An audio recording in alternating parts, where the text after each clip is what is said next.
Havendo um número regimental, eu declaro aberta a 12ª reunião da Comissão Parlamentar de Inquérito, constituída, requerida pelo nobre deputado Rafael Silva, com a finalidade de apurar as razões que motivam o Estado a não realizar as pesquisas para a liberação da substância fosfetanolamina, produzida por cientistas do campus da USP de São Carlos.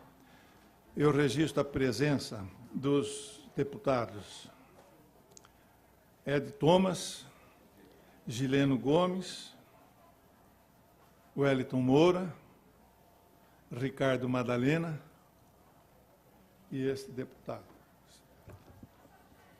Eu solicito ao secretário da comissão a leitura da ata da reunião anterior.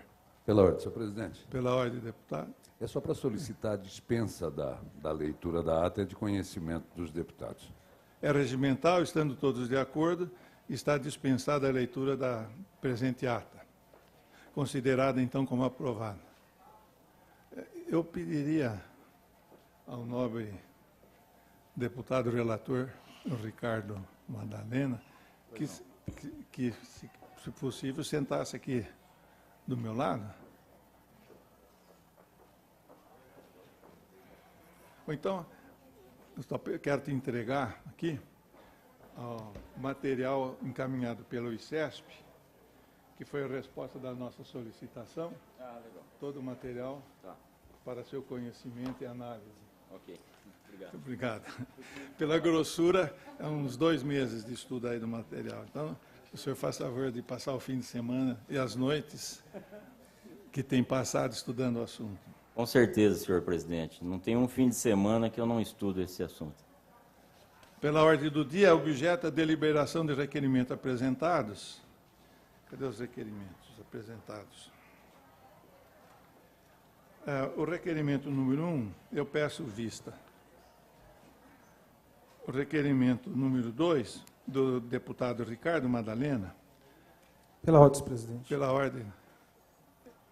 Presidente, até em relação ao pedido de vista da Vossa Excelência, da convocação, eu acho que nós poderíamos transformar em convite. Eu acho que, primeiramente, até esse pedido de vistas eu achei importante, para que a gente possa, primeiro, convidar o secretário, fazer um pedido, um convite formal, até falar com o deputado Rafael Silva, e depois desse convite formal, caso o secretário não queira vir, aí eu acho que seria de interessante a gente, então, convocá-lo. Mas, antemão, acho que seria importante a gente primeiro fazer o convite ao secretário. Perfeito. É procedente a sua recomendação. Eu queria somente confirmar, me parece que já, inicialmente, já foi apresentado um requerimento de convite. Então, nós vamos confrontar. Então, peço vista agora. Até a semana que vem, nós teremos esse prazo para exatamente isso. Tá? Pela ordem, senhor presidente. Pela ordem. Ele já não teria sido convocado, pelo menos eu recebi essa informação, que no começo da CPI já houve essa convocação? Pois é o que eu, por isso mesmo que eu pedi a vista hoje, para conferir se já consta no nosso requerimento anteriormente aprovado o convite ou convocação do secretário. É por isso mesmo que eu pedi a vista, para conferir. Ok, que eu estou de acordo com o companheiro nosso, Wellington. É muito importante a gente ouvir o senhor secretário de Saúde do Estado de São Paulo. Muito bem. O requerimento número 2, deputado Ricardo Madalena, requer que seja convocada a doutora Cristiane Rosa Jordan Gomes, participante da equipe de auditores que acompanhou os testes para prestar esclarecimento a essa CPI. Em discussão, não havendo parlamentares inscritos, em votação, quem for favorável permaneça como está. Aprovado. Requerimento número 3, do deputado Ricardo Madalena, requerimento número 48, de 2018, requer que seja convocado o Dr. José Otávio Costa Auler Júnior, diretor da Faculdade de Medicina da USP, presidente do Conselho Deliberativo do Hospital das Clínicas da Faculdade de Medicina da USP, para prestar esclarecimentos a esta CPI. Em discussão, não havendo deputados inscritos, em votação, quem for favorável permaneça como está. Aprovado. requerimento número 49 de 2018, do deputado Ricardo Madalena, que requer que o Dr. Paulo Hoff forneça os nomes dos especialistas que participaram da pesquisa clínica da fosfetanolamina. Em discussão, não havendo deputados inscritos, em votação, quem for favorável, permaneça como está. Também queria comunicar, agradecer a presença do nosso sempre deputado Márcio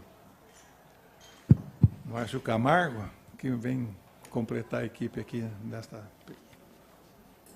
você pode chamar o Roger ou a Maria, quem você puder. Eles já assinaram o termo de compromisso dos depoentes.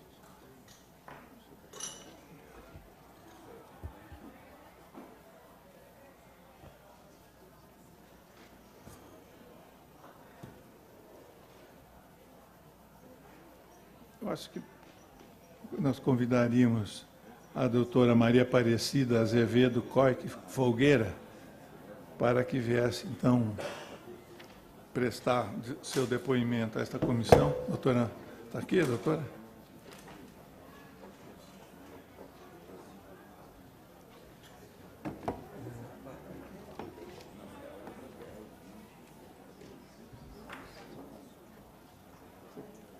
Fica do lado dela.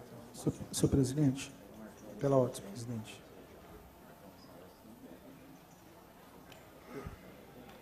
Qualquer dúvida que a senhora tiver, ela poderá se dirigir à senhora e orientar. Alguma que a senhora não quiser responder, porque eu não quero que ela use o microfone para falar para fora. Fala só para isso. Pela ordem, senhor presidente. Pela ordem, deputado. Só gostaria de registrar que eu vou ter que me ausentar devido ao colégio de líderes, representar a liderança da bancada, só para dar essa satisfação à senhora e a todos que estão aqui presentes. Agradeço a sua presença, nosso deputado Wellington Moura, e é uma perda que a gente sente sua ausência pelo brilho da sua inteligência, mas nós entendemos. Eu também deveria estar lá nessa reunião do Conselho. Colocamos lá um vice-líder no meu lugar. Muito obrigado. Doutora Maria Aparecida Azevedo Coic Folgueira, é graduada em Medicina pela Faculdade de Medicina da USP, realizou mestrado e doutorado em Oncologia pela USP e obteve a livre docência pela Faculdade de Medicina da USP. É professora associada do Departamento de Radiologia e Oncologia da Faculdade de Medicina na USP. E, no momento, exerce a chefia do Departamento de Radiologia e Oncologia. Tem experiência na área de medicina, com ênfase em cancerologia, atuando principalmente nos temas câncer de mama, câncer em adultos jovens, ação hormonal, quimioterapia, vitamina D, expressão gênica, mutações geminativas e oncogenética. Belo currículo. Parabéns. Agradecemos a sua presença e, como nosso praxe, eu pediria à senhora que lesse esse termo de compromisso. Eu, Maria Aparecida Azevedo Coic Folgueira, infraassinado, RG número 7434970, SSPSP, exercendo o cargo de coordenadora no Comitê de Ética em Pesquisa da Faculdade de Medicina da USP, foi convocada a comparecer a esta comissão parlamentar de inquérito como testemunha e com fundamento nos artigos 213 e 218 do Código de Processo Penal, combinados com o parágrafo 2º do artigo 13 da Constituição do Estado e com o artigo 3º da Lei Estadual 11.124, de 10 de abril de 2002, declaro que fui advertida a dizer a verdade sob pena de incorrer no crime previsto no artigo 4º, inciso 2 da Lei Federal número 1579, de 18 de março de 1952. São Paulo, 12 de março de 2018. E assino embaixo. Muito obrigado. Doutora Maria Aparecida, esta comissão, ela atende um requerimento do deputado Rafael Silva, que no momento não está aqui. E o requerimento dele fala em apurar as razões que motivam o Estado a não realizar pesquisas para a liberação da fosfetanolamina produzida por cientistas no campus da USP de São Carlos. Esse é o foco dela, da comissão. Mas nós, estudando o objetivo, nós temos que ser, do ponto de vista legal, muito bem objetivos no nosso trabalho. Então, esse trabalho aqui, ele apura que houve uma verba do Estado, da Secretaria da Saúde, com autorização do governador, aplicada ao ICESP para realizar as pesquisas. E essa verba foi destinada e a pesquisa foi feito um protocolo, foi aprovado pela Comissão de Ética da Universidade, pela SEMP, etc. E então, a partir daí, foram realizados testes em seres humanos, né? E primeiro eu perguntaria à senhora, a senhora tem conhecimento desse protocolo de pesquisa? Eu tenho conhecimento. Todos os protocolos da Faculdade de Medicina da USP são analisados por um comitê de ética, que é o CEP da Faculdade de Medicina da USP. Nós analisamos, por ano, cerca de 620 novos protocolos, e com relatórios parciais, isso dá a ser assim, um número bem maior. Muito obrigado. Muito bom. Então, esse protocolo de pesquisa estabelecia etapas a serem cumpridas, né? E nós, então, estamos verificando se o protocolo foi seguido, ou seguido na íntegra, ou à risca, enfim, se ele foi seguido. Então, a pergunta que eu faria para a senhora é o seguinte: nós sabemos que os jornais dizem, a notícia, que nos próximos 20 anos, 30% da população mundial, de alguma forma, vai ter contraído algum tipo de câncer. Também nós sabemos que o câncer tem mais de 100 formas diferentes no ser humano e é causado por inúmeros fatores. Um deles, a gente diz, a radiação, exposição à radiação solar, raio-x, etc. Outra é a ingestão do agrotóxico através da alimentação. Outra é através da vida moderna, que a gente leva, o nível de estresse, enfim. Aí é uma infinidade de causas que causam o câncer, né? Então, nós não queremos entrar na questão científica. Nós não queremos discutir, queremos saber se foi cumprido o protocolo. No dia foi feito o teste, no protocolo falava que seriam examinados 10 tipos de tumores, 10 tipos de cortes, e que cada um delas deveria ter 21 pacientes. Seriam, então, 210 pessoas. Essas pesquisas foram sendo realizadas e chegou-se a um total de 72 pessoas que se submeteram, autorizaram ao teste do produto. E em termos de 10. Então, houve uma média de, algum caso, de 1, 2 pessoas, outro até 7, 8 na média, e chegou-se à conclusão de que não tinha nenhum tipo de resultado.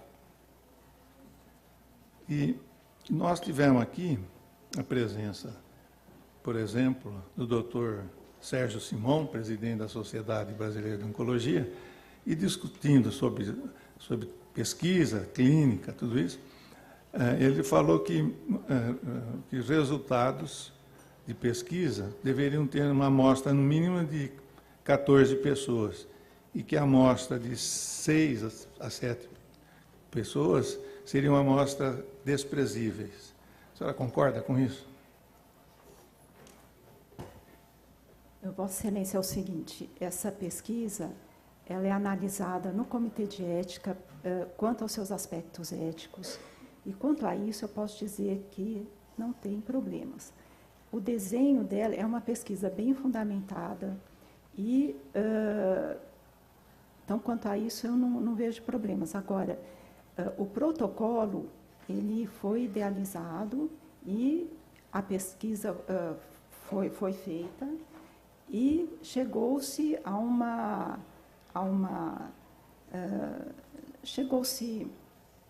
um resultado parcial que os investigadores consideraram que não era ético prosseguir a pesquisa por ausência de resultados positivos.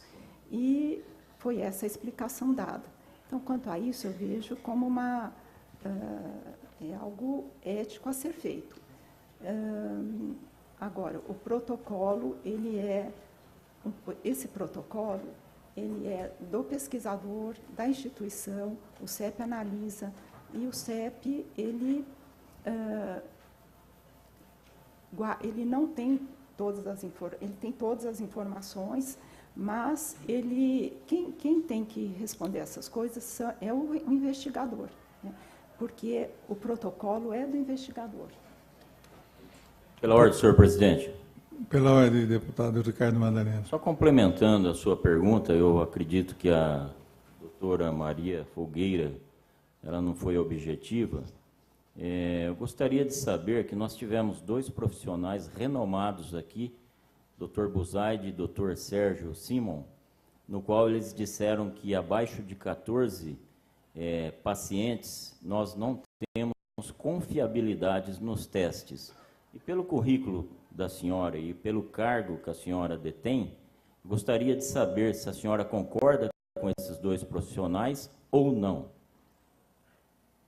Vossa Excelência, esse é um estudo pragmático que teve um desenho que foi... um desenho específico, fase 2, e, visto que não tinha resultado positivo, feita uma análise parcial, o investigador considerou que isso não era ético prosseguir a pesquisa. Pela ordem, senhor presidente, ela não está sendo objetiva. Eu gostaria que o senhor, que deve ter entendido a minha pergunta, solicitasse a resposta dela, sim ou não, se abaixo de 14 tem confiabilidade ou não. Nesse estudo, Vossa Excelência, foram incluídos mais de 70 participantes, e foi feita uma análise global. Pela omissão da senhora, eu vou considerar, na minha opinião, que a senhora não respondeu e que concorda. Isso é a minha opinião. Pode prosseguir, senhor presidente. Desculpe. A senhora, nós estamos, assim, de uma certa forma, envolvidos em apurar a aplicação dos recursos nessa pesquisa e os resultados. Os recursos que eu participei junto ao governador, junto ao secretário da VIUIP, foi disponibilizado um número na ordem de 5 milhões. E ainda, enquanto se formulava esse protocolo de aprovação, a Anvisa exigiu que cada paciente que fosse submetido a exame, a teste, tivesse um acompanhante, recebesse uma diária de alimentação e de transporte, o que aumentaria essa pesquisa ainda mais coisa de 3 milhões, coisa que também o governador autorizou. E depois que instalado, nós tivemos aqui um deputado médico, oncologista, doutor Pedro Tobias, deputado Pedro Tobias, e que declarou em plenário que esse assunto é um assunto a ser discutido na universidade, no ambiente de pesquisa, não no ambiente político. E que o governo já tinha gasto mais de 40 milhões de reais, o que causou um pouco de perturbação no nosso ambiente, que hoje os números, ele falou. E nós, recentemente, tivemos lá no ICESP, com o doutor Paulo Hoff, e ele nos apresentou as contas dele, da disponibilidade de verba à disposição deles, foi um número na ordem de 300 mil reais, e que ele tinha gasto aproximadamente 100 mil. Então, a senhora veja que são coisas, distorções. A senhora tem conhecimento assim do acompanhamento desses gastos? não, sem colocar em dúvida que o número apresentado, que o governo do Estado aplicou 300 mil, que só gastaram 100 e ainda tem disponível 200. A senhora acompanhou qualquer coisa nesse sentido? Vossa Excelência, quanto a isso, eu não tenho qualquer informação, não tenho como dizer nada mesmo. É que para nós gera confusão, né? Ficar sabendo coisas dessa maneira. Bom, eu queria fazer a seguinte pergunta para a senhora, né? A fosfetanolamina sintética, ela é dada via oral às pessoas. E a informação é que, quando você toma um remédio via oral, esse remédio é absorvido nas mucosas, no intestino, né? Vai para... É isso? E que, quando o paciente fez um tratamento com quimioterapia, o sistema digestivo dele fica alterado, assim, o intestino dele perde muito da mucosa e ele deixa de absorver via oral. Então, a senhora encara a possibilidade, por exemplo, de que aqueles pacientes que foram utilizados, que já eram pacientes tipo compassíveis, né, que já tinham feito testes de outras maneiras, que ao tomar esse medicamento, esse produto, ele sendo ingerido, não fosse assimilado? Olha, eu não vejo dessa maneira, porque, inclusive, a gente pode tratar os pacientes com quimioterápico via oral, e o tratamento é eficaz. A absorção dos pacientes não é alterada com a quimioterapia. O que acontece com a quimioterapia é que ela age sobre as células que estão em proliferação. Uma dessas células são as células do trato gastrointestinal. Então, enquanto estão tomando a quimioterapia, elas podem ter o trato intestinal um pouco, uma inflamação, mas isso regride e elas passam a ter um trato gastrointestinal como era antes. Então, isso recupera, eu não vejo dessa maneira. Se eu tomar uma cerveja, eu tenho um teor alcoólico que o guarda me prende porque no bafo. Se eu tomar um uísque, se eu beber champanhe, a polícia me pegar, faz um teste do bafo, ou então me submete a um teste de sangue. E nesse caso, existem ensaios, exames, onde se determina que quando a gente toma um medicamento, a eficácia dele através de exame de sangue, do mesmo tipo? Existem vários tipos de exame e adequado para cada tipo de tratamento. Isso ela poderia informar, se nesse caso da nossa pesquisa, foram feitos exames desse tipo para determinar a dosagem, o aproveitamento do medicamento pelos pacientes? Isso está previsto no protocolo. Está previsto no protocolo? Alguns exames de farmacocinética.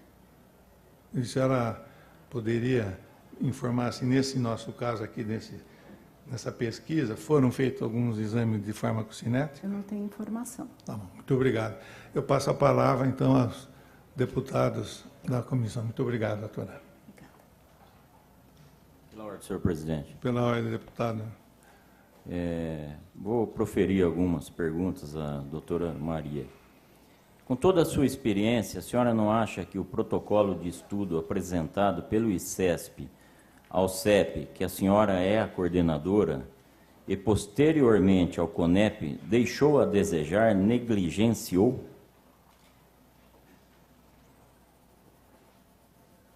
Eu vejo esse como um protocolo clínico que tem base científica, tem uma metodologia apropriada e, portanto, ele segue a metodologia científica.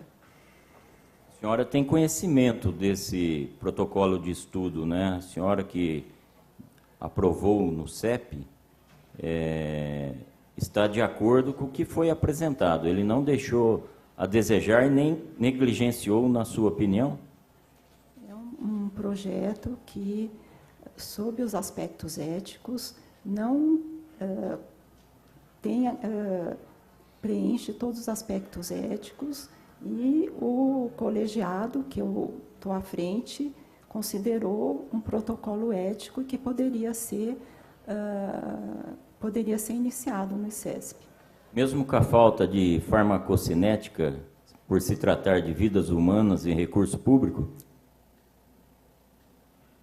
Vossa Excelência, esse estudo teve um desenho específico. Ele é um estudo que avaliou inicialmente a segurança e existia já uma dose que estava sendo utilizada pela população. E é um estudo que a gente chama de pragmático. Foi o estudo aprovado para dar uma resposta a uma pergunta que está bem clara. Então, eu acredito que é um estudo bem delineado.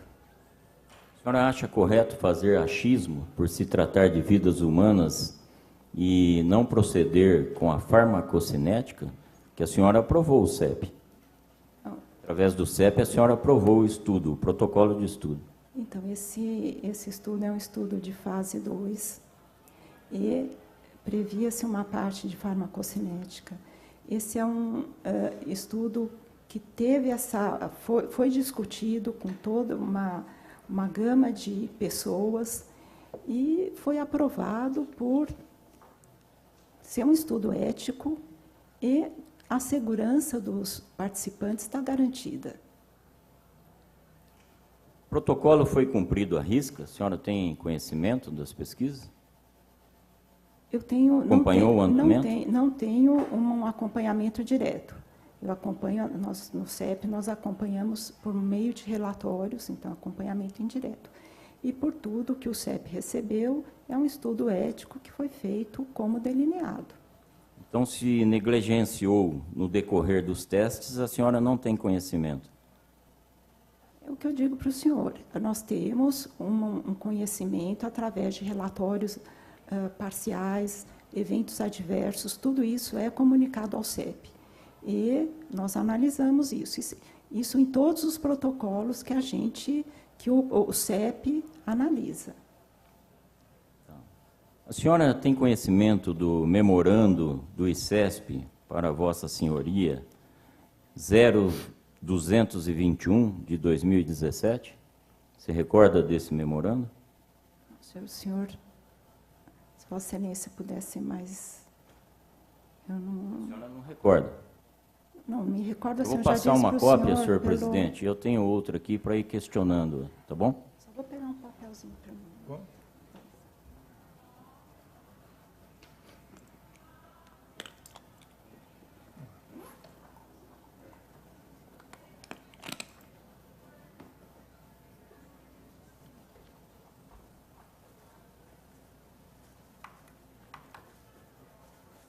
Posso proferir as perguntas? Deixa ela ler primeiro. Dá 5 minutos. 5 é muito, senhor presidente. Tem mais gente para Pois é. ouvir. Pode continuar, Vossa Excelência. Tem ciência? Isso passou no nosso comitê de ética. Sim. Nesse memorando, Dr. Paulo Marcelo Hoff e Suleiman dizem que cometeram um equívoco e que já comunicou os pacientes. A senhora tem ciência disso? Isso aqui foi comunicado ao CEP. Qual a providência que a senhora tomou? Logo que nós vimos isso aqui, os pacientes não chegaram a tomar e eles foram chamados para assinar um outro termo que estivesse com 3 cápsulas ao dia. A senhora observa que aqui... Pela ordem, senhor presidente, pela ordem, só interromper Pois um pouco o relator, eu gostaria que o presidente fizesse a leitura do ofício, porque senão a gente fica aqui esperando as perguntas, mas até a gente entender, né, fica difícil, né? Adivinhar fica um tanto que difícil. Com certeza.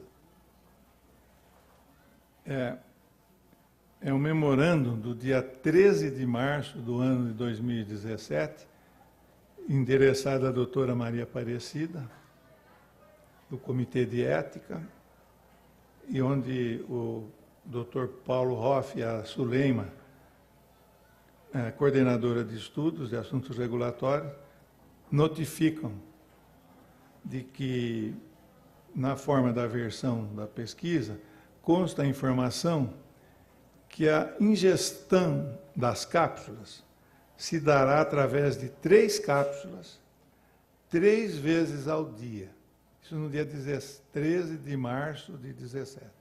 Contudo, essa informação é distinta da versão apresentada no protocolo da CONEP, que se refere à ingestão de 3 cápsulas uma vez ao dia, bem como da versão atual do protocolo em si.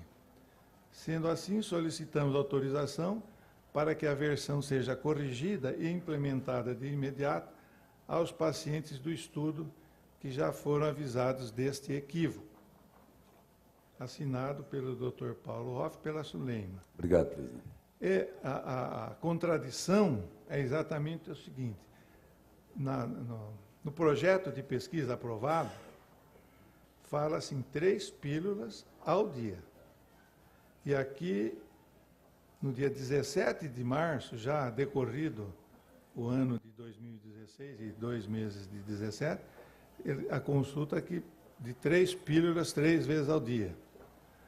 E o que assim assusta um pouco o conhecimento disto é que no dia 31 de março foi feita a notificação que o ICESP apresentou o relatório de que não funcionava. Tá? E também a gente tem o conhecimento que era a ingestão de 3 cápsulas ao dia, uma de manhã, outra no almoço, outra à tarde. Né? E se você dá 3 cápsulas simultaneamente, o próprio organismo elimina e não absorve. Então, isso gera uma dúvida nesse procedimento. Essa é a dúvida nossa, doutor. Obrigado. A senhora poderia me responder qual a providência que a senhora tomou após receber esse memorando? A providência foi, esses participantes, nós fomos comunicados que os participantes, nenhum deles havia tomado, porque já voltaram para assinar um outro termo, e então isso realmente não aconteceu. Bom, pela ordem, deputado, eu queria comunicar a presença do nosso companheiro, nobre deputado André do Pato, que vem enriquecer a nossa presença aqui. Muito obrigado. Aqui diz, notificamos este CEP de que a versão TCLE de 11 de outubro de 2016, ou seja, termo de consentimento livre e esclarecido, aprovada pelo CEP em 3/3 de 2017, confere isso?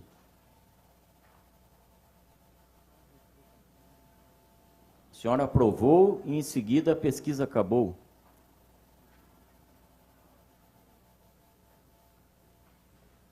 As datas, deputado, Vossa Excelência, senhor, me desculpe, eu não sei, não tenho como dizer. Está escrito aqui o comunicado do Paulo Marcelo Hoff e Suleima, que notificado este CEP, que a senhora é a coordenadora da versão TCLE de 11 de outubro de 2016, aprovada pela coordenação da senhora em 3/3 de 2017. As pesquisas foram iniciadas em julho e em março foi dado o veredito para toda a imprensa nacional. E nós não tivemos aprovação do CEP no decorrer da pesquisa? Vossa Excelência, eu não compreendi essa pergunta. Vou tentar ser mais objetivo. A pesquisa começou em julho de 2016. É um tema nacional que a senhora tem conhecimento. Em 31 de março de 2017, Dr. Paulo e o secretário de Saúde vieram a público dizer que a fósforo não funciona. E o CEP, que a senhora é a responsável, aprovou o TCLE em 3/3, ou seja, 27 dias depois de 6 meses da pesquisa iniciada, que a senhora aprovou. Tem ciência disso? Se consta aqui, foi o que aconteceu, deputado. Então a pesquisa foi toda executada sem ter aprovação do CEP? Não, foi toda aprovada, 3 comprimidos ao dia. Então a pesquisa ela decorreu com a aprovação da senhora antes de julho de 2016. Sim. Isso aqui é uma... Confere? Confere. Sim. Pela ordem, deputado, Pois não. eu queria fazer uma pergunta para a senhora. Também, que eu esqueci de fazer, poderia permitir. Fique à vontade, senhor presidente. A fosfetanolamina sintética, ela foram efetuada a síntese no laboratório em Cravinhos, no laboratório PDT Pharma. Eles fizeram a síntese e produziam o produto, né, a gente não era um medicamento ainda, em sacos de 30 quilos. Esses sacos de 30 quilos eram enviados à FURP, em Guarulhos, para fazer o encapsulamento. Ao sair do laboratório químico da PDT, eles faziam ensaios da qualidade do material que estava empregado e do que tinha. Então, saíam, vamos dizer, com um teste de qualidade do produto do PDT para a FURP. Ao chegar na FURP, esse material foi encapsulado, foi colocado em cápsula. E como os mecanismos, as máquinas na FURP modernas são de alta velocidade, eles tiveram um problema no encapsulamento do material. E por isso eles introduziram um elemento inerte para favorecer o encapsulamento. Ao proceder, em termos, o número que nós temos, aproximadamente, é uma coisa em torno de 1 a 2% em peso do material inerte. Uma parte desse material era silicato e outra parte era um produto, assim, cujo nome não me vem à tona agora, mas deve ser um outro produto, e que poderia ter alterado a estabilidade do material encapsulado. Feito o encapsulamento, esse material foi levado ao ICESP com o ensaio químico original da PDT. A FURP não se preocupou em fazer um ensaio químico e nem teste de estabilidade do material produzido e levado ao ICESP. Ou seja, ela alterou, encapsulou, alterou a composição, mandou para o ICESP, ela, a FURP, falhou porque deixou de fazer o ensaio químico e o ensaio de estabilidade do produto ao mandar para o ICESP. O ICESP recebeu as cápsulas, mas com um ensaio químico de fábrica da PDT, não da FURP. Eu acho que eu estou sendo bem claro. Aí o ICESP recebeu, arquivou, pôs na farmácia, nós estivemos visitando até a farmácia onde é depositado, e de lá era requisitado e os pacientes, era determinado lá. Do ponto de vista de gestão, de controle da qualidade, ficou uma não conformidade evidente na hora que a FURP não fez os ensaios químicos, nem o ensaio de estabilidade do produto. Na sua opinião, isso pode ter alterado o resultado final na hora que foi dado aos pacientes? Não sei se eu fui claro. Vossa Excelência foi claro. Eu acho que eu não tenho expertise para dar alguma... comentar sobre isso. Então, eu acho que eu não tenho como contribuir. Vou dar um exemplo de controle, de qualidade, de gestão, de normas técnicas. É o seguinte, se eu fizer um prédio de 30 andares, cada andar, a gente tem que fazer a análise do concreto, dos pilares, do aço, por andar. Se num determinado 10º andar, 15º andar, for utilizado um concreto sem qualidade, aquele prédio pode cair porque falhou em um andar. Então, o procedimento de controle de gestão da qualidade é em tudo, e qualquer não conformidade tem que ser apurada. Nós entendemos que é uma falha de procedimento de não conformidade no instante que a FURP levou ao CESP as pílulas sem o devido controle. Eu compreendo, Vossa Excelência, aqui eu vejo um sal, ele tem uma estabilidade, cada um por um certo período. Eu entendo esse controle de gestão de entrada e saída, mas eu não posso falar para o senhor, porque eu não tenho essa expertise. Eu compreendo isso, dessas várias checagens, mas eu não tenho como me pronunciar. Então, obrigado. Com a palavra, o nobre deputado Ricardo Madalena. Já estou finalizando, senhor presidente, mas eu queria passar a observação que esse memorando do ICESP é do dia 13 de março, ou seja, quando estava se encerrando as pesquisas praticamente, só ficando com melanona, se não me falha a memória, pedindo a mudança de 3 cápsulas, uma vez ao dia para 3 vezes ao dia, e dizendo que cometeu um equívoco.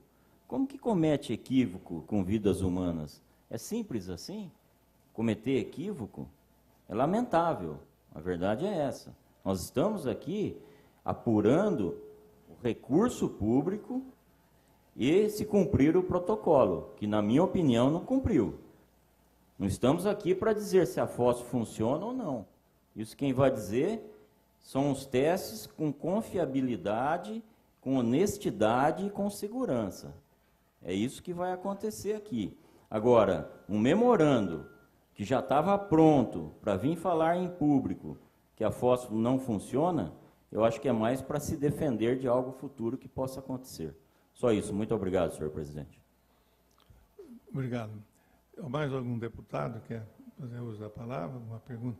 Doutora, eu queria agradecer à senhora a sua presença, vim aqui trazer a sua participação e dizer que o nosso maior interesse é determinando algumas não conformidades, como nós descobrimos, que haja continuidade nas pesquisas, né? O secretário da Saúde determinou que se paralisasse. E nós temos informação que o próprio ICESP continuou fazendo as pesquisas com algum tipo, com o melanoma, por exemplo, que houve uma determinação. A nossa ideia é que os gastos foram poucos, né? Nada alarmante pelo que se falou.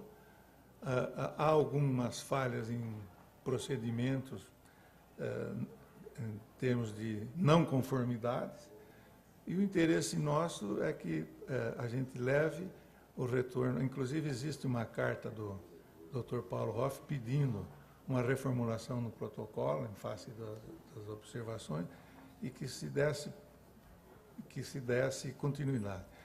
Nós, hoje, estamos com a fábrica da PDT paralisada, porque ela não tem o técnico que faz a síntese.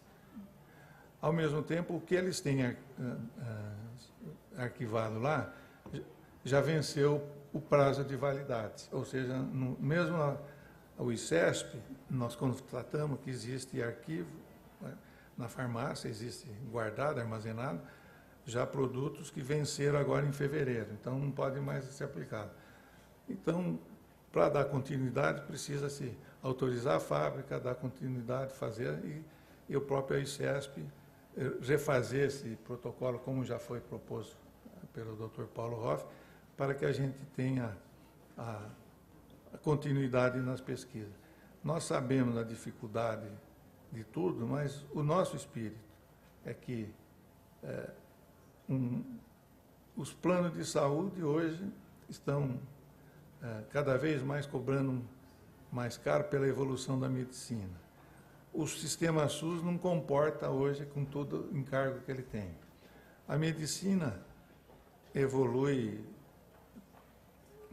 tecnicamente, a ciência médica, agora quimioterapia, radioterapia, agora imunologia, ela evolui 10% ao ano, e a renda da população nossa cresce 2%. Então, cada vez mais aumenta a diferença entre o que nós oferecemos ao povo e o que o povo dispõe de condição de suportar. Então, a nossa ideia aqui é exatamente ajudar e, quem sabe, conseguir a certificação de um produto que se resolver 20% dos casos, para nós muito obrigado pela sua presença. Esperamos em outra oportunidade, se possível, convidá-la novamente. Vou levar as coisas do senhor. Obrigado. Obrigada. Dando continuidade, então, eu queria convidar para que fizesse parte da nossa inquisição o Dr. Roger Chamas. Dr. Roger.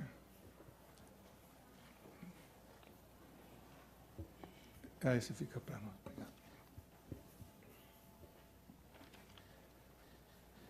Foi bem de viagem? Te chamamos na hora que eu estava viajando, né? Dr. Roger é médico formado em 1988. Concluiu seu doutorado em Ciências Biológicas, Bioquímica, e tem um vasto currículo aqui, nos Estados Unidos, na Suíça, em Harvard. E é docente da Faculdade de Medicina da USP desde o ano 2000 e professor titular de Oncologia na área de Oncologia Básica. E coordena o Centro de Investigação Transnacional em Oncologia, Unidade de Pesquisa Básica, do Instituto do Câncer do Estado de São Paulo, da Faculdade de Medicina da USP. É membro de várias associações internacionais, da Sociedade Brasileira de Biologia Celular, da Academia Brasileira de Ciências, é editor acadêmico, tudo isso. Então, doutor Roger, é com prazer que nós chamamos o senhor aqui para ajudar a nossa meta no nosso trabalho. O senhor estava escutando já a primeira etapa, então eu vou me dar o direito de dispensar os prolegômenos na minha fala e apenas pedir ao senhor, então, que leia o termo de compromisso. Boa tarde a todos.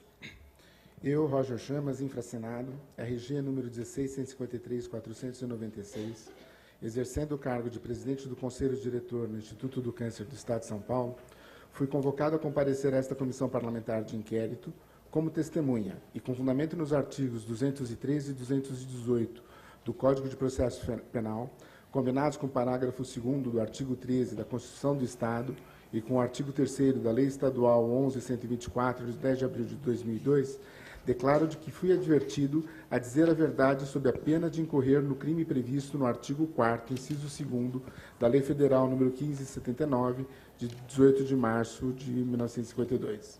São Paulo, 12 de março de 2018, infraassinado. Obrigado. Senhor presidente, pela ordem. Pela ordem. Senhor presidente. Pela ordem. Desculpa, Gileno. Pedir a permissão que eu preciso me retirar até o colégio de líderes, que a gente tem algumas coisas para... E nós continuamos com a oitiva do Dr. Roger, eu acho que é uma coisa assim que vai nos ajudar a esclarecer, não vejo inconveniente, inclusive que a nossa audiência está sendo gravada, então não haverá dúvida. Dr. Roger, apenas, o senhor já escutou tudo o que eu perguntei, eu queria que o senhor confirmasse. O senhor tem conhecimento e trabalhou na formulação do plano de pesquisa, do protocolo aprovado, tudo isso. Eu tenho pleno conhecimento disso. Eu tenho conhecimento do plano de pesquisa, eu não trabalhei no plano de pesquisa, mas o acompanhei em diversos momentos, fui cientificado do protocolo. Tá, obrigado. Então, eu faria a minha pergunta, também seria a seguinte. O laboratório PDT Pharma de Cravinhos fez a síntese da fosfetanolamina e entregou à FURP.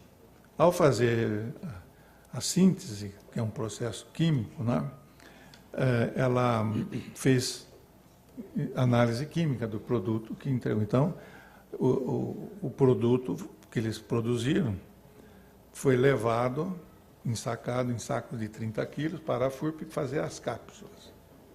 Ao chegar na FURP, foi encapsulado em cápsulas de 500 miligramas, né? E essas cápsulas, por questão de manuseio, eles colocaram uma mistura de um elemento inerte. Havia lá um silicato e um... Estearato de magnésio.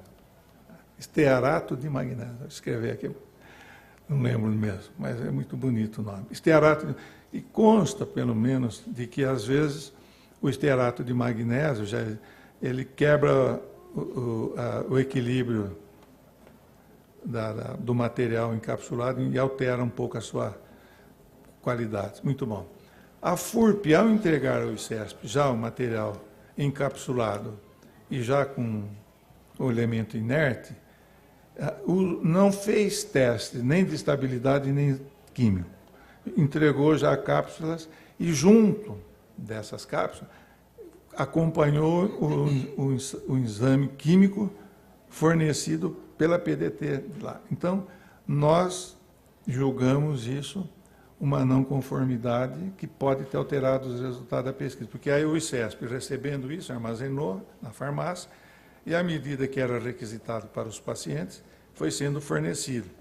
E nesse fornecimento, você estava fornecendo um elemento que você não tinha a confiabilidade dos testes. Eu queria saber a sua opinião sobre isso.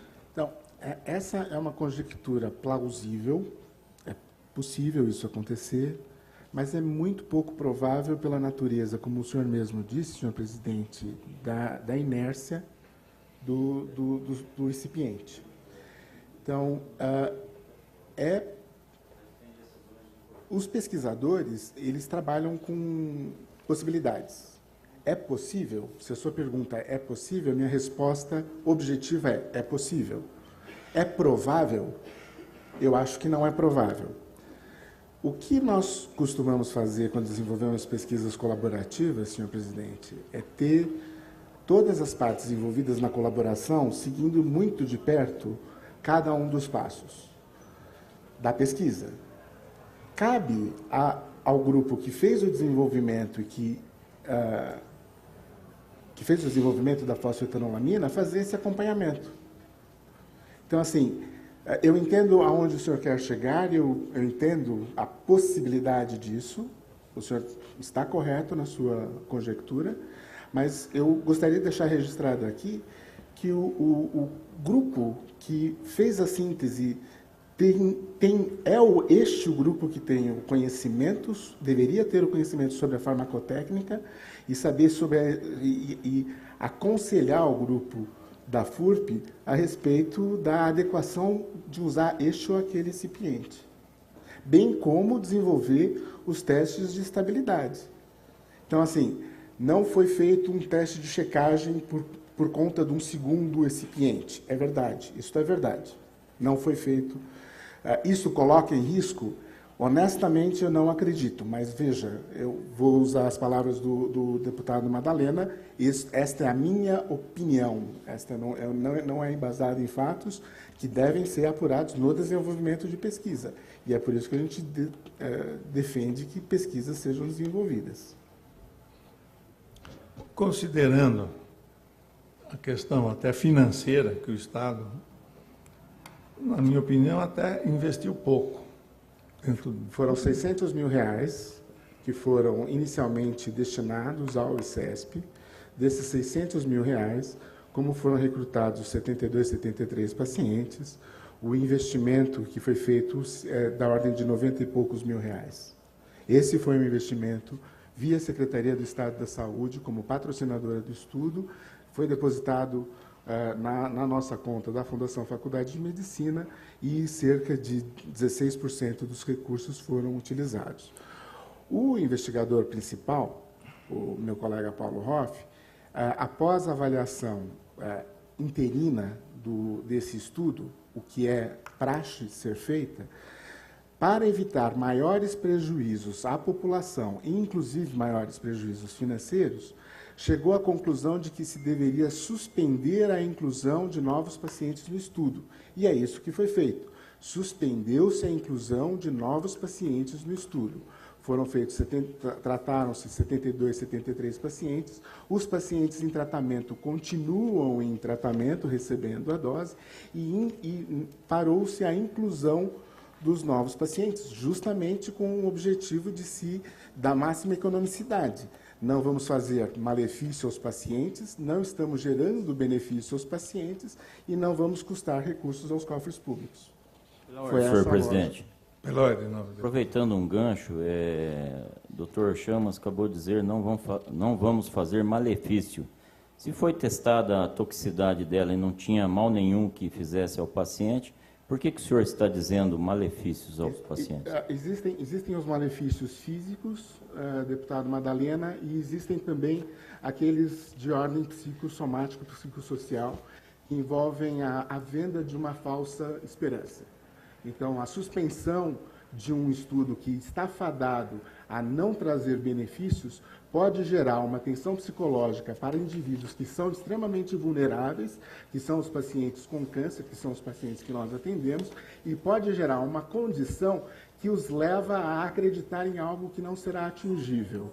Então, com este objetivo de minimizar malefícios, além dos malefícios decorrentes da não toxicidade, aparente não toxicidade do composto, a gente precisa também pensar no resto do indivíduo, que é o seu aspecto psicológico e social que precisamos levar em conta. Por isso que se optou, por isso que eu digo que a gente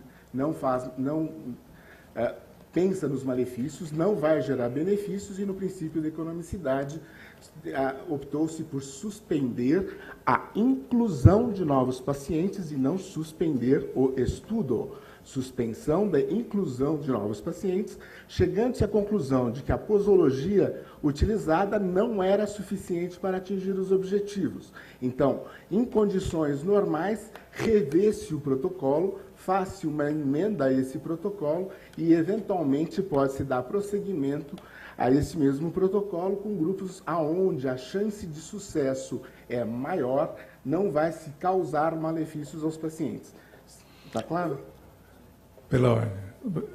Nós temos aqui um ofício do dia 24 de abril de 2017, do secretário de Estado da Saúde, Davi Wippe, endereçado ao reitor da USP, devolvendo o professor Salvador, que estava na fábrica, na PDT, fazendo a síntese da fósforo. E nesse ofício aqui, ele fala o seguinte: conforme a divulgação em 31 de março último da suspensão da pesquisa pelo Instituto de Química de Câncer do Estado de São Paulo, que concluiu que o resultado apresentado não foi o esperado no protocolo de pesquisa, ele devolve o professor Salvador para o Laboratório de Química da USP, paralisando a produção. Então, esse ofício levou em conta o que foi falado no dia 31. Sim. Depois do dia 31 de março, o Dr. Paulo Hoff entrou, inclusive, querendo reformular o protocolo de pesquisa, tudo isso, tá? E que é o que a gente gostaria de levar para frente, e não da suspensão como está aqui. Agora, o laboratório PDT, como ele fez a síntese, ele tinha disponível um excesso lá de material que a própria FURP não levou, não utilizou. E por decisão judicial, por liminares judiciais, eles foram obrigados a entregar. E nós temos conhecimento que foram entregues mais de 2.500 liminares para pacientes que, com medida judicial, tiveram acesso ao produto. Mas essas liminares não têm acompanhamento médico, apenas o advogado ele insere o laudo dos exames clínicos do paciente, mas não tem. Então, através de liminar, o paciente requer lá na PDT o produto, tem acesso por medidas judiciais e vai tomando a seu critério, sem um acompanhamento médico. Quer dizer, nós não sabemos, não tem nenhum médico dizendo, olha, funcionou, não funcionou. O que nós temos é informação que para muita gente funcionou, né? Então, mas é muito empírico isso. Qual que é a nossa objetivo aqui? Sabendo que até hoje os custos foram muito abaixo do previsto, sabendo que nós temos disponibilidade financeira dentro desse plano de pesquisa, e sabendo que nós verificamos e achamos algumas não conformidades que colocam em dúvida até a qualidade do produto que foi utilizado, nós temos interesse de que as pesquisas seja reformulado o protocolo e que ela tenha continuidade. O senhor concorda com isso? Eu acho uma estratégia bastante ponderada para que se evolua e evitem-se os equívocos que vêm ocorrendo com essa história toda desde 2015. Um dos equívocos, eu acho que essa casa tem um papel fundamental em tentar evitar, é que se possa distribuir liminares judiciais para dar direito aos indivíduos a usar uma substância cuja eficácia não foi, de fato, atestada. O que nós sabemos hoje, com base nesse estudo que foi feito no nosso instituto, nas condições em que ele foi feito, utilizando uma dose de 1.500 miligramas de fosfetanolamina no ataque, 1.000 miligramas de fosfetanolamina na manutenção de pacientes em 3 grandes cortes: câncer coloretal, com 21 pacientes, mama, com 15 ou 16 pacientes, e melanoma, com 14 pacientes. Todos esses grupos, então, com um número de indivíduos recrutados acima do número mágico que os meus colegas atribuíram aqui para dizer da eficácia ou não dos protocolos clínicos. Pela ordem, senhor presidente, quero corrigir o doutor Chamas a respeito das cortes. Cabeça e pescoço, 3. Pulmão, 3. Colo retal, que na minha opinião foi intencional, 21. Mama, 12. Útero, 6. Próstata, 8. Melanoma, 13. Pâncreas, 3. Estômago, 3. Fígado, 1. Então, deixe-me. Senhor presidente. Eu citei somente aqueles que haviam maior número de recrutamento. Obrigado por colocar. E erroneamente o senhor citou os números. Perdão. O senhor está sobre juramento, hein? Cuidado com aquilo que vem falar aqui, Eu não tentando entendi. ludibriar todo mundo que está aqui. O senhor poderia Eu posso repetir os números que você falou? Faça Eu acho que ele não leu o juramento. Ele leu o juramento, senhor Não, presidente? leu, já leu. Li juramento, Então, desculpa. senhor deputado. Não, só- Muito obrigado por me corrigir, senhor deputado. 21 pacientes na corte de câncer coloretal, 12 pacientes na corte de câncer de mama e 13 pacientes na corte de melanoma. Foi isso que eu... 13? 21, 12 e 13. Isso é documental de vocês. 13, Muito obrigado. 12 de mama, melanoma, 13. 13. E próstata, quantos? Não, próstata é menos, uma inclusão 8. muito pequena. Então, das 10 cortes, 3 cortes foram com números muito próximos daqueles que os meus colegas colocaram como número crítico para algum tipo de conclusão. Esse é o ponto que eu gostaria de deixar claro aqui. E foram feitos, ao todo, o teste clínico foi feito em 72 pacientes, 73 pacientes ou 72 pacientes, por favor, me corrija se eu estiver errado, dos quais se observou algum efeito em somente um paciente. Tá certo? Esse foi o resultado. Então, com base nestes números, com uma análise interina, em função dos grupos mais prevalentes, colo retal, mama e melanoma, a sugestão foi de suspensão da inclusão de novos pacientes, porque não se demonstraria um aparente benefício clínico e evitar-se-ia mais malefícios psicossociais para este grupo. Foi isso que foi feito.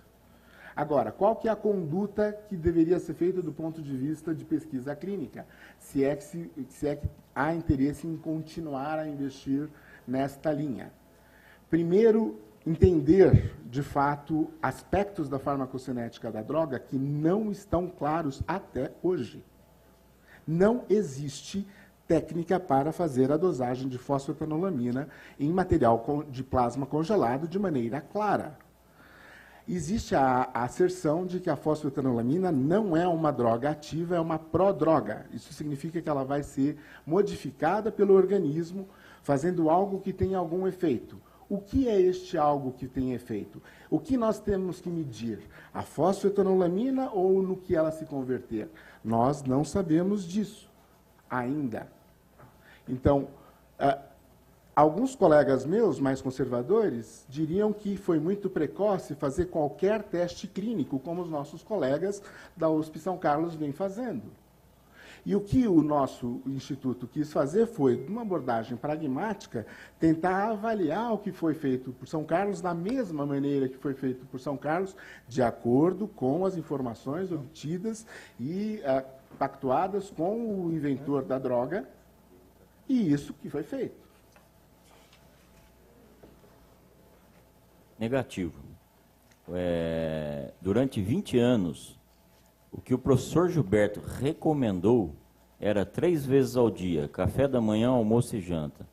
E o protocolo de estudo feito pelo Dr. Paulo Marcelo Hoff, que teve a anuência do senhor?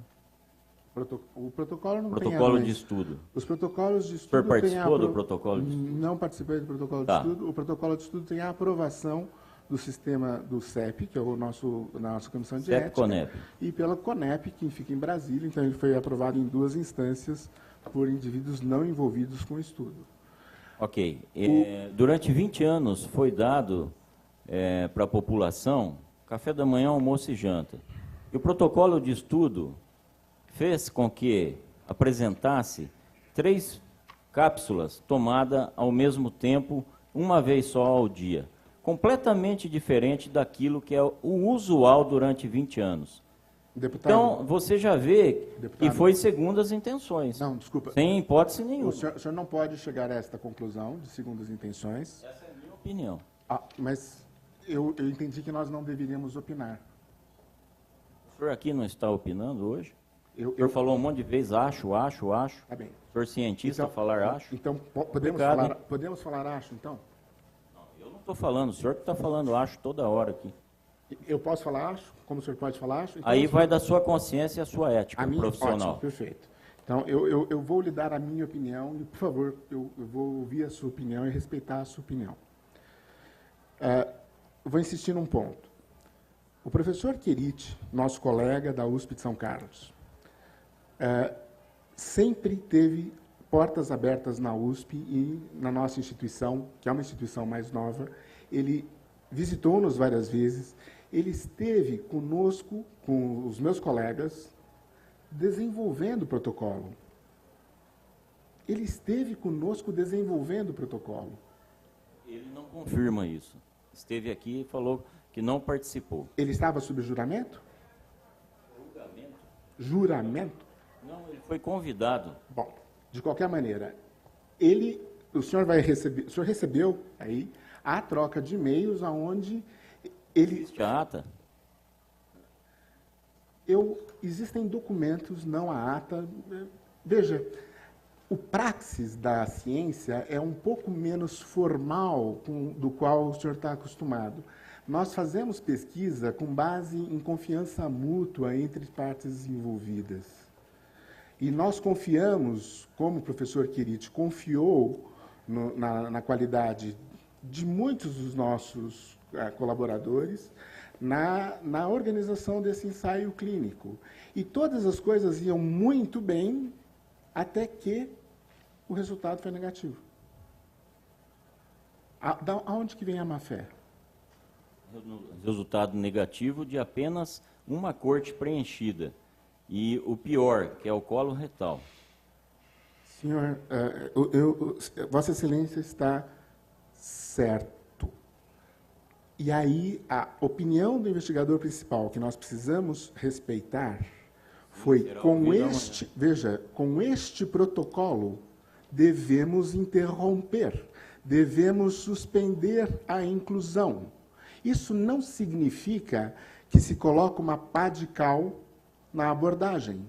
Não significa que se coloca uma pá de cal na abordagem. Significa tão somente que, com a dosagem de 3 comprimidos no ataque, em uma só vez ao dia, seguido de manutenção com 2 comprimidos, uma só vez ao dia, o protocolo não funciona.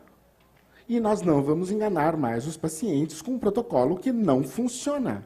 Precisamos melhorar o protocolo para ver se ele tem algum tipo de resultado que possa ser benéfico aos pacientes. É essa a história. Quando se fala suspensão da inclusão, é isso que se quer dizer. Eu lamento que tenha havido um equívoco da parte do secretário ao informar ao magnífico reitor da suspensão do estudo. O estudo teve a sua inclusão suspensa e não foi suspenso. Os pacientes continuariam recebendo a fosfoetanolamina. É assim que se faz pesquisa clínica. Tão simples quanto isso. É uma questão técnica. Tá. Teremos aqui o Paulo Hoffmann e teremos a convocação também do professor nas próximas audiências. Mas o senhor algum terminou, deputado... senhor presidente? Que eu tenho um questionário aqui para fazer de pergunta. A palavra está com... Pedro Cacá.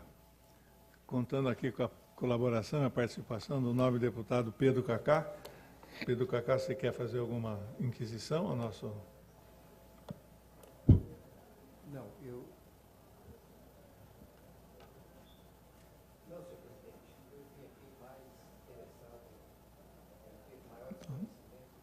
Muito obrigado. Márcio, então, com a palavra o deputado Ricardo Madalena. O senhor, como presidente do Conselho Diretor, tem várias atribuições, pois a instituição é muito complexa. Seu cargo é de extrema responsabilidade. O senhor concorda com isso? Concordo. Infelizmente, nós temos uma equipe bastante bem montada, o que permite que nós capilarizemos todas as atividades, de maneira que, na realidade, não é um indivíduo que responde por tudo, mas um grupo bastante coeso de muitos colaboradores que responde pelo bom andamento das atividades no Instituto Câncer. Como que o senhor consegue tempo para se dedicar a pesquisas? Com muito comprometimento de ordem pessoal. O senhor realizou quantas pesquisas aproximadamente nos últimos 9 anos? O que o senhor diz, o que o senhor entende por pesquisas? Se forem artigos publicados, eu tenho hoje 158 artigos publicados na base PubMed. Esses artigos não são resultado, cada um de uma pesquisa, mas vários artigos, na realidade, são resultados de projetos de pesquisa isolados. E, de novo, como eu comento com o senhor, nós tivemos a oportunidade de formar uma equipe bastante coesa e, dessa maneira, nós colaboramos com os nossos colegas com o objetivo de gerar conhecimento com o recurso financeiro que nos é dado para geração de conhecimento. Efetivamente, o que o senhor trouxe para a sociedade em 10 anos de pesquisa e um total de desembolso dos cofres públicos de R$ 4.676.459,28. Obrigado por ter feito a soma. A maior parte desse recurso, senhor deputado, felizmente vai para a formação de recursos humanos.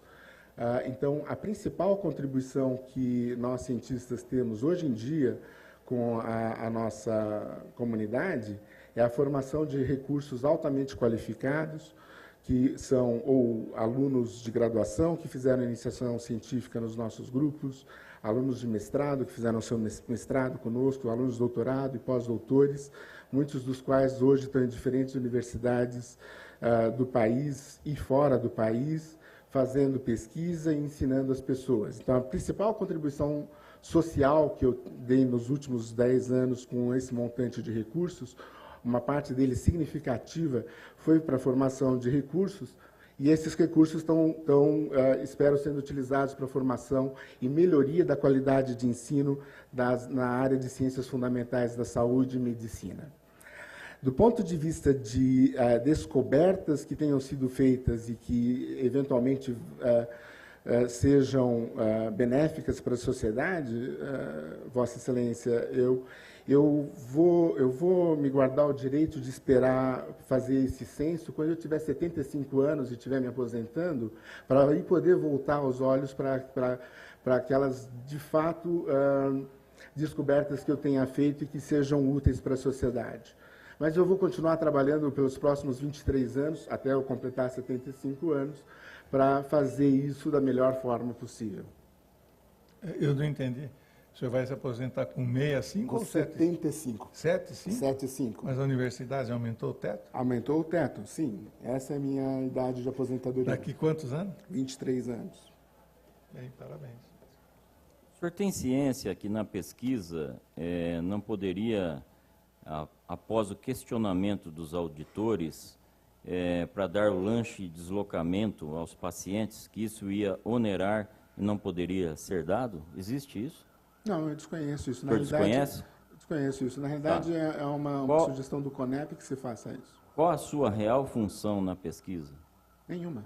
Nenhuma? Nada? Ah, não, desculpa. Eu me comprometi a fazer uma avaliação da microbiota, da flora intestinal, das pacientes da corte de câncer de mama após a utilização da fosfetanolamina num segundo momento da pesquisa. Mas, infelizmente, isso não vai acontecer com essa dose. Não foi feito? Foi feito com 7 pacientes, antes e após, e os resultados foram muito erráticos, sugerindo pouco efeito, se algum efeito, sobre a microbiota intestinal. Foram feitos, sem utilização dos recursos que foram originalmente... Só para esclarecer o nome do deputado Ricardo Madalena, eu questionei, aquele dia que nós tivemos no ICESP, eu questionei o Dr. Paulo Hoff exatamente sobre a exigência na fase de aprovação do protocolo de pesquisa da Anvisa, de que fosse dado o vale transporte e alimentação para a pessoa e para o acompanhante. Ele falou que eles equacionaram isso de maneira que a pessoa só ia uma vez por semana no instituto para ver o andamento, recebia o material da semana toda, era orientado para tomar em casa, assim evitava a despesa de translado e de alimentação, não só dele como do acompanhante. Então foi a maneira que eles encontraram para economizar. Ok. Quantas pesquisas está em andamento que o senhor faz parte hoje no ICESP? Assim, as principais pesquisas que estão em andamento hoje, que eu lidero, são cinco projetos, são 5 subprojetos de pesquisa, num grande projeto de pesquisa que é compreendendo os mecanismos de falha terapêutica. Os outros eu figuro como colaborador, eventualmente por ser o responsável pelo biobanco do ICESP, e frequentemente apareço como colaborador dessas pesquisas, mas que eu atribuo à minha liderança são 5 projetos. Ok. Quando se testava a toxicidade com 10 pacientes, Dr. Paulo Hoff disse a seguinte frase para a imprensa: não era objetivo desta fase testar a eficácia, mas mostra que o produto não é tão milagroso como se imagina. Como o senhor me explique cientificamente esta frase do Dr. Paulo Marcelo Hoff?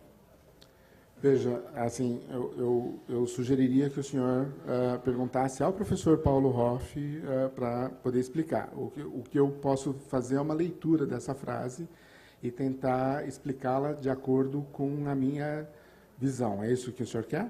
Sim. Tá. Então, o senhor pode repetir a frase? Vamos repetir a frase aos poucos, por favor, a gente divide.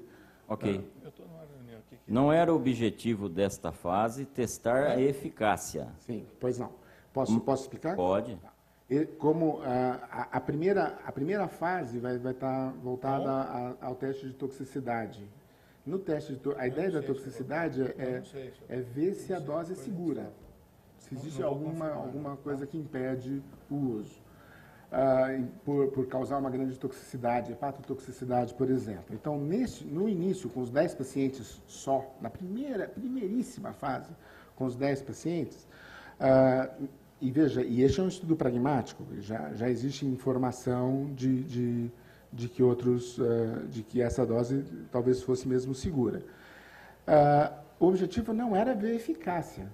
Não se pode, eficácia do ponto de vista clínico, avaliado radiologicamente com eventual manutenção, não progressão da massa, não crescimento da massa tumoral ou eventualmente diminuição da massa. E o que se observou é que com esses 10 pacientes, infelizmente, os pacientes tiveram seus cânceres progredindo. Ele não era tóxico e os cânceres continuaram crescendo. Foi isso que o meu colega quis dizer. Pela ordem, deputado, Pois não. queria comunicar a presença do nobre deputado Pedro Tobias, presidente estadual do PSDB, e que é médico oncologista, mais ou menos mais de 40 anos, né, Pedro?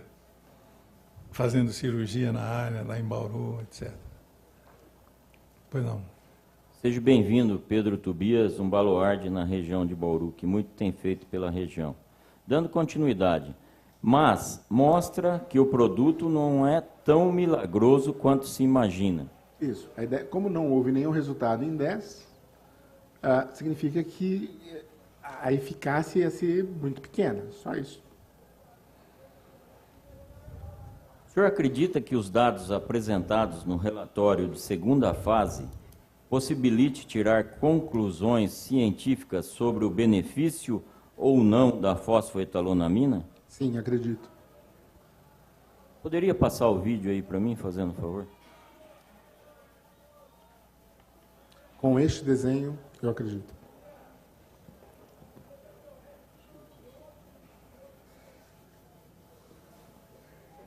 O seminário do Dr. Durvaney que o senhor participou no passado.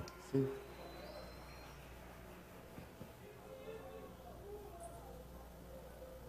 Só apenas 1 minuto ou 2 minutos.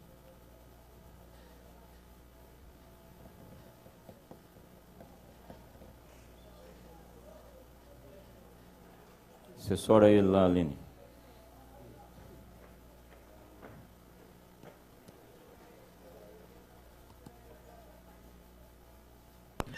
Dr. Roger, a fosfoetanolamina é uma droga promissora?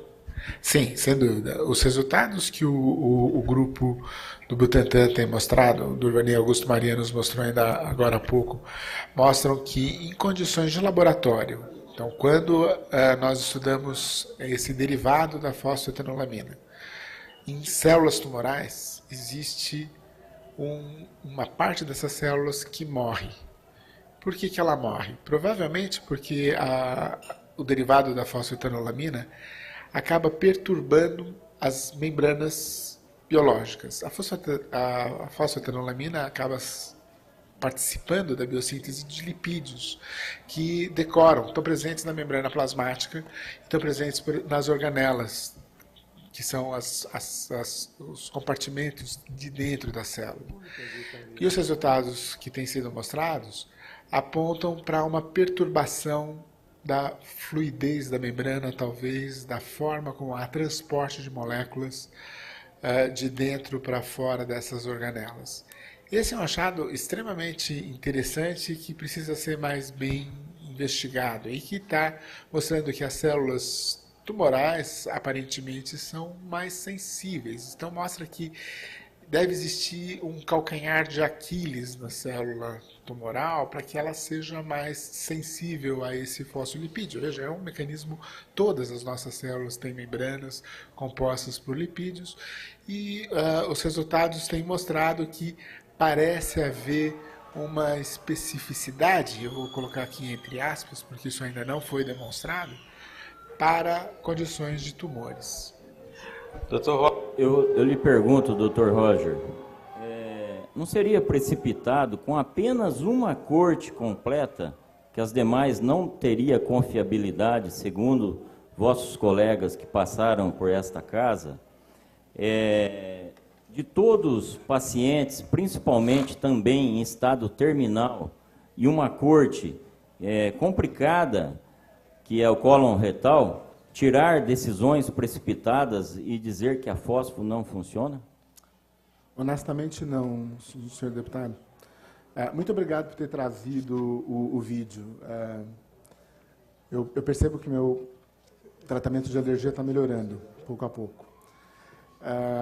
Mas, de qualquer maneira, o que os estudos mostram, por favor, vamos deixar isso bem claro, é que O grupo tem uma proposta saudável de investigação que busca fazer a síntese de fosfolipídios. Fosfenontonamina não é um fosfolipídio, é um éster, que vai ser transformado em fosfolipídio, que teve inspiração em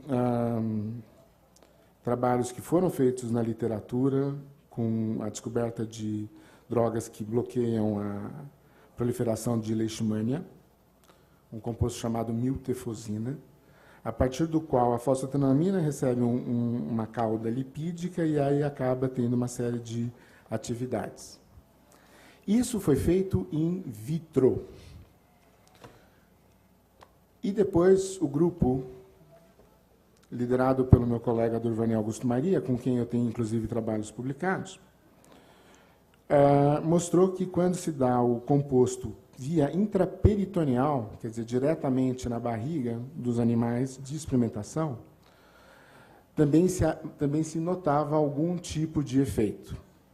Não se estudou, ou pelo menos não se publicaram resultados, mostrando o que acontece com a fosfetanolamina se ela é de fato convertida nos fosfolipídios, que são as drogas provavelmente mais ativas. Não se mostrou isso. É necessário fazer pesquisa, sim, nessa área. E era isso a que eu estava me referindo há 2, 3 anos atrás, quando eu falei sobre isso.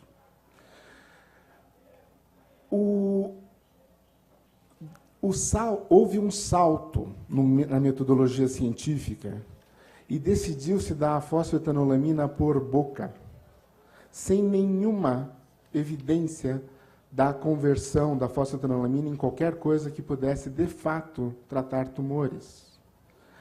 Nesse sentido, como a absorção da fosfetanolamina se dá a nível do intestino, a corte coloretal é a melhor corte para avaliar se a fosfetanolamina vai ter algum efeito, porque o tumor está lá, direto na linha da absorção. Então, se tivesse algum efeito no colo retal, muito provavelmente poderia ter algo a se explicar nas outras áreas. E é por isso que nós temos essa conjectura de que, com esta dose, este estudo não deveria continuar. E o senhor não acha que comprometeu dar 3 cápsulas ao mesmo tempo, de vez espaçar, para poder fazer a ingestão na corrente sanguínea ficar mais presente? Desculpa, deputado, não. Eu não sabemos. Sem farmacocinética não vai saber. Isso, sem o estudo de farmacocinética, que deveria ter sido feito em colaboração estreita entre o grupo de São Carlos e os outros grupos, por favor, não retiremos a responsabilidade do grupo de São Carlos em fazer todo o acompanhamento. Pesquisa é uma atividade colaborativa. O que o grupo do ICESP fez foi tão somente fazer um estudo pragmático, dizendo assim, o que os nossos colegas em São Carlos estão fazendo? Faremos o mesmo. O mesmo. Se o desenho do ICESP for considerado inadequado por falta de farmacocinética, igual culpa tem o grupo de São Carlos. Eles nunca fizeram farmacocinética. Nós não sabemos absolutamente nada da absorção da substância. Você não acha que foi errado fazer achismo? Honestamente, eu defendi nesse mesmo simpósio que a gente não deveria distribuir fosfetanolamina. Eu disse nesse simpósio que a ideia era promissora. E eu acho a ideia promissora. Eu sou um pesquisador. Existe plausibilidade, como o presidente comentou. Existe plausibilidade.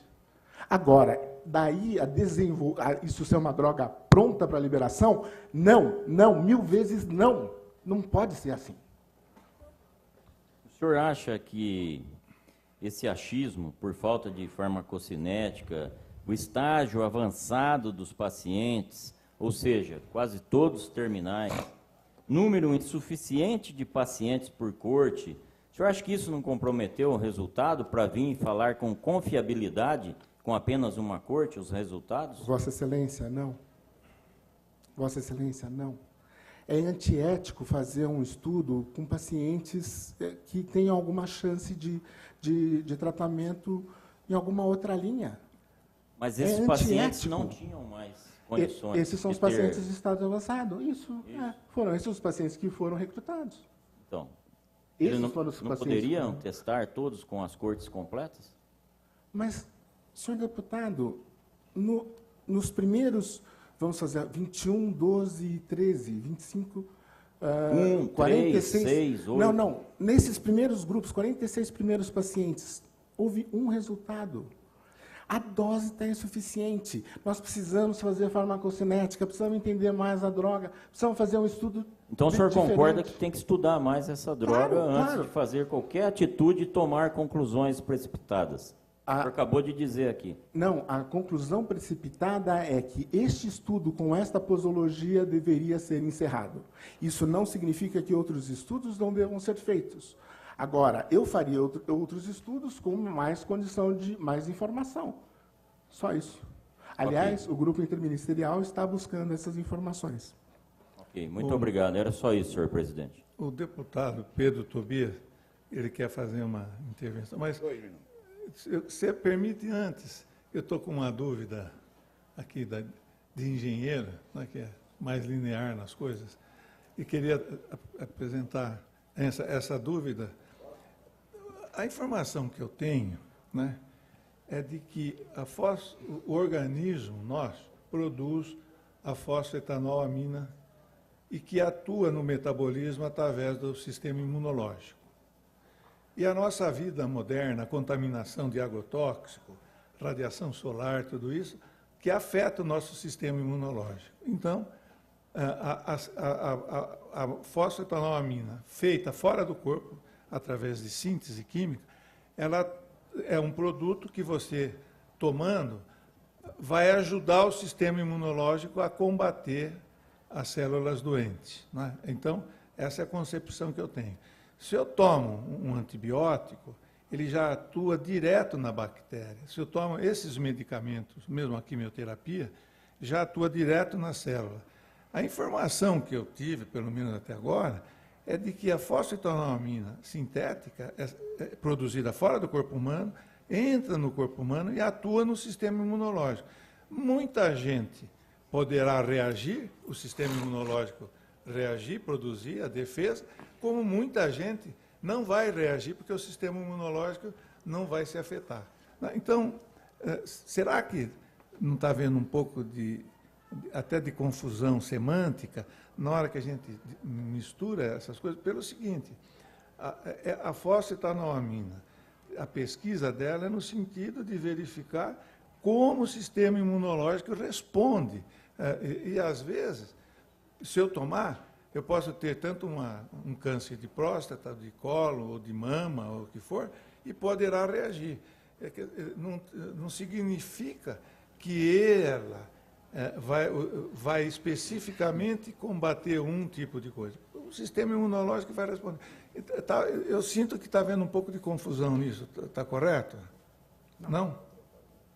Então, doutor Pedro, faça favor. Boa tarde para todos. Presidente Massafera,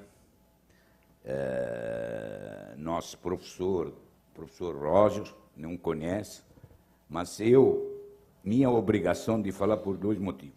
Sou oncologista, a parte ginecológica é mama, fui operado de câncer também. Acho que ninguém mais que eu tem interesse, tem remédio novo ou não. E que cuidou de mim, o professor, considera melhor no Brasil, até no mundo, Paulo Hoffmann. E chegamos aqui, colegas meus deputados. Câncer é complicado para cuidar. A pesquisa dele mais ainda. No mundo inteiro tem essa... No mundo inteiro está pesquisando e, infelizmente, não achamos ainda remédio certo. Quem sabe um dia... como nós, o câncer de mama, a célula, a gente pode mudar. Mas se a gente chega a nós, político, eu como médico, que opera toda semana, esse negócio de pesquisa é muito complexo. Não podemos misturar pesquisa e com política. E outra coisa, desconfiar de professor nosso, pesquisador nosso, da USP, de melhor faculdade, o centro de pesquisa, que ninguém, você acha que alguém não tem interesse em descobrir remédio para câncer? Todo mundo tem essa. E não podemos jogar na mão de paciente, porque o paciente fica apavorado. Qualquer coisa que você vende para ele, corre atrás, especial com fase terminal. Eu acho, não sei, cada deputado pensa que ele acha melhor. Eu, a meu ver, já acompanhei de pouco de longe. Pode ser futuro esse remédio, dar algum lugar, ou outro remédio, certeza, vamos chegar, remédio certo. Mas hoje que nós temos só blá, blá, blá. Não tem negócio científico que prova, porque câncer não pode fazer, eu acho. Qualquer pesquisa, eu não acho nada. Tem prova que diminuiu o tumor, cresceu o tumor. Isso precisamos fazer sem essa cientista, ele mais preocupado, mais acha que o dia que descobre remédio certo para câncer, vai ter prêmio Nobel de medicina, certeza, e vai ficar rico ele e todo mundo. Gente, eu faço apelo para todos nós políticos aqui, vamos tratar isso, não vamos tratar como politicamente. Vamos, se cada um de vocês tem algum amigo médico, cuida pouco de área câncer, não é pesquisador, vai atrás dele, faz algumas perguntas para orientar que caminho vamos fazer, esse é certo ou não. Se não, vamos continuar. E paciente que está assistindo em casa, operado ou operada, o inoperável, ela tem esperança dela, quer que alguém fale para ela, tem cura. E nós não podemos ajudar essa nós que temos câncer desgraçado. E fica, a gente fala, olha, tem remédio sem caros, mas USP não deixou, porque está defendendo o laboratório internacional. Se o laboratório internacional, imaginando, esse remédio serve, já comprar faz tempo, porque não somos bonzinhos. Gente, eu acredito na USP, acredito no serviço de pesquisa, acredito no Paulo Hoffmann, meu médico particular, médico que está cuidando de mim. Se alguém procura médico, porque confia nele. Depois chega desconfiar de Paulo Hoffmann, eu não aceito, porque conhece ele como homem e como médico oncologista. Espero que um dia vamos descobrir essa doença, mas vai demorar muito. Não vamos, porque televisão hoje, que a pauta fica televisão. Está cheio de gente, fase terminal e não quer aceitar.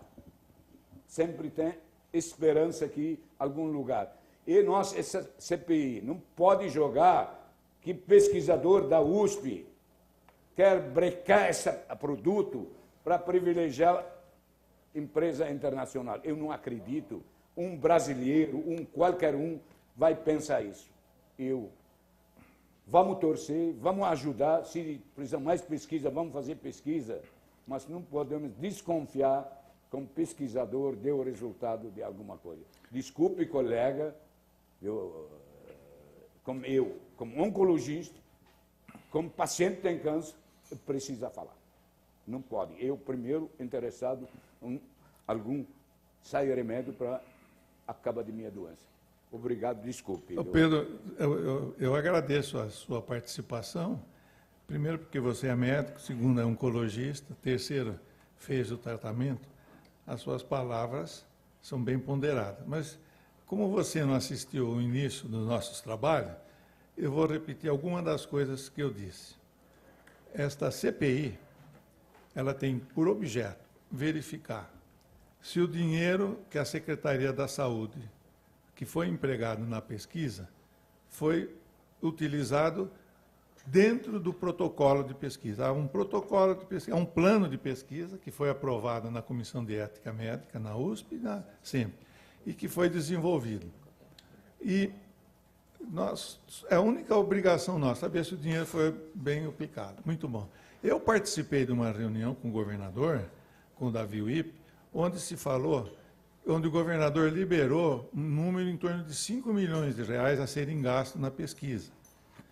Enquanto se formulou esse plano, houve uma exigência da Anvisa de que cada um dos pacientes que fossem pesquisados teria ajuda de custo no transporte e na alimentação diária, e deveriam estar acompanhados por um acompanhante. Então, haveria uma duplicidade de despesa por pessoa.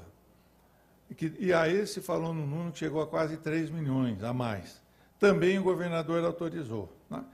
E com o desenrolar dos trabalhos, nós recebemos informação do ICESP de que haviam sido alocados um número de 300 mil reais. 600 mil reais. 600 mil reais para pesquisa, e que você até, inclusive, um dia, mais ou menos uma mensagem igual a essa, você falou que esse assunto não era político, era um assunto científico para a universidade, e que já tinha sido alocado um número na ordem de 30 milhões de reais para essa pesquisa. Não sei se você está lembrado do que você falou. Federal também colocaram a Anvisa na época, mas só uma parte. Você começa uma pesquisa. Se não tem resultado, breca ela, não gasta dinheiro. Perfeito. Aí o doutor Paulo Hoff apresentou para nós que até agora gastou 100 mil reais na pesquisa. Então ele tem dinheiro disponível. Você não está entrando no mérito desse dinheiro. Eu estou entrando no mérito doença, mérito proteger paciente. Isso. Porque essa televisão está saindo, a maioria de pacientes está assistindo.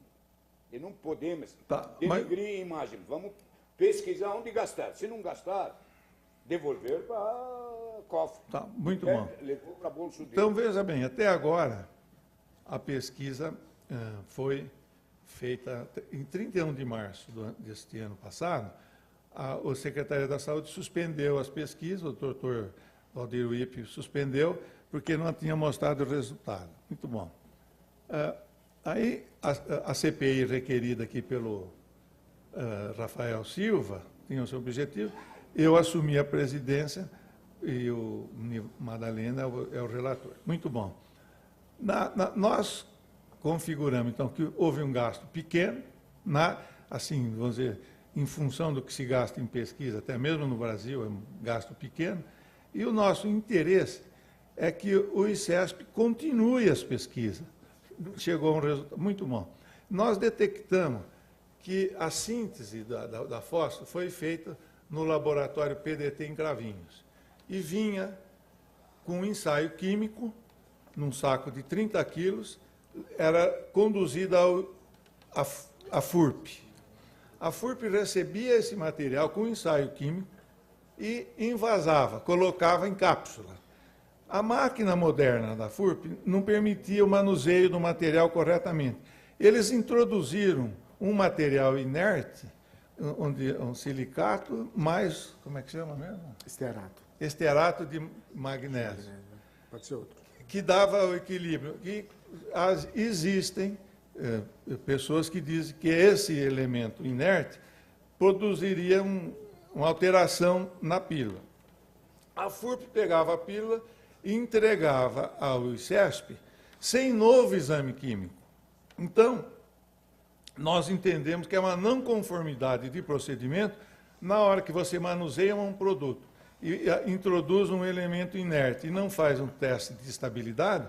Quem está recebendo, a ICESP recebia com o exame químico feito de Cravinhos, não da FURP.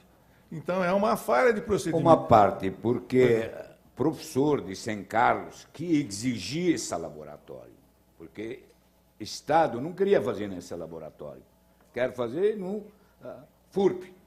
Mas ele exigia esse laboratório. Não, você me desculpa. O governador e o Davi Wipp determinaram que a síntese da fosfetanolamina fosse feita na FURP, lá na fábrica de Araraquara, de Américo Brasilense, que custou 200 milhões de dólares, que está lá. Eu estive presente lá nessa reunião, e teve um técnico da Secretaria da Saúde, mais a diretoria da FURP.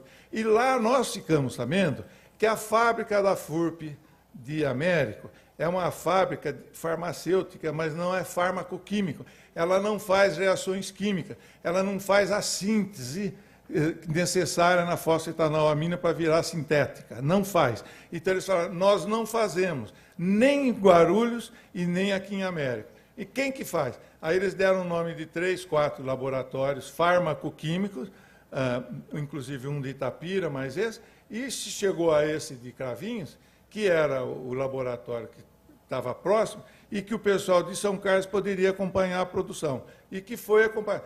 Foi designado o professor Salvador Claro, de São Carlos, para ficar em Cravinhos, acompanhando a síntese, acompanhando os processos químicos. E ficou lá. Tudo que foi feito foi com acompanhamento do professor Salvador. Quando terminou, ele foi devolvido para a USP, porque não tinha mais o que fazer lá. A FURP, ao invasar, ela mudou a estabilidade, introduzindo um incipiente.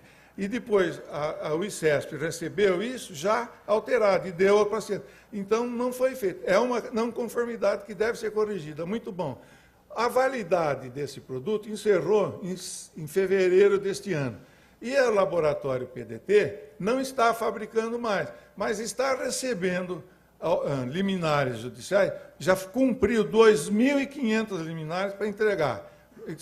Entrega ao paciente por ordem judicial e não tem médico acompanhando. Então, exatamente o que nós não gostaríamos é que esses continuasse se reproduzindo. Então, o que nós queremos aqui? Qual é o nosso objetivo?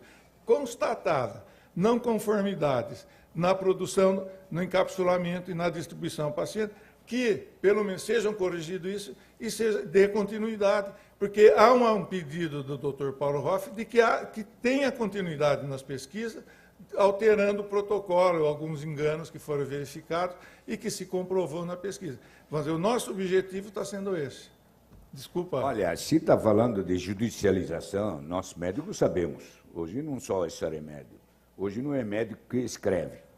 Juiz e promotor que escolhe o remédio que dá. Judicialização não é por culpa de pesquisa. Não. Eu acho que pesquisa pode continuar, mas não podemos suspeitar ou denegrir a imagem de qualquer cientista que está trabalhando no projeto de pesquisa de câncer. Essa é a minha... Você se sentiu... Eu vou parar de falar.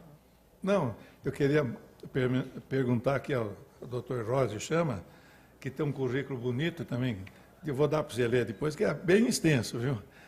E ele é mais novo que você, uns 20 anos, né? Ele é formado em 1988. Mas o Dr. Rosio, eu perguntei para ele o seguinte, se ele acha que esse procedimento nosso de apurar as não conformidades no processamento e o nosso desejo de que seja dada continuidade à pesquisa, se de algum momento ele se sentiu constrangido, se sentiu... De forma alguma. Obrigado.